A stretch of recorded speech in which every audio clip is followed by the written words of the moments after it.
Hello, everyone. Today we're going to learn how to use Microsoft Copilot on your phone so you can get AI assistance on the go and make the most out of your mobile device. First, download the Microsoft Copilot app from the Google Play Store if you're on Android or the Apple App Store if you're on iPhone. Once installed, open the app, accept the terms and conditions, and allow any requested permissions. The app may ask for access to your microphone and location so it can respond accurately and listen to your voice commands.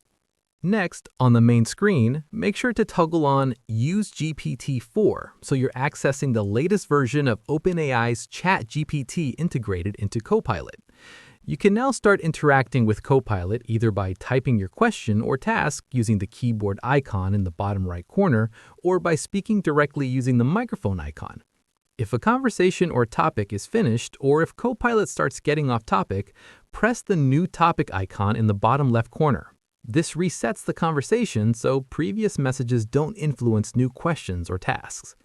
To use Copilot's image generation features, sign into your Microsoft account by tapping Sign in the top left corner of the app. Once signed in, you can use the DALL 3 model to generate images based on your prompts.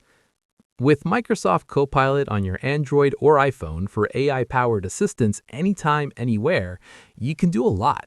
Generate text like emails, lists, or poems, create AI images, write or check code, answer questions or summarize web pages, and even identify plants, places, or objects in images.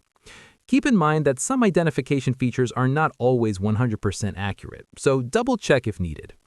That's how you install and use Microsoft Copilot on your Android or iPhone for AI-powered assistance anytime, anywhere. If this guide helped you, don't forget to like the video, subscribe to the channel, and hit the notification bell so you never miss a helpful tutorial like this.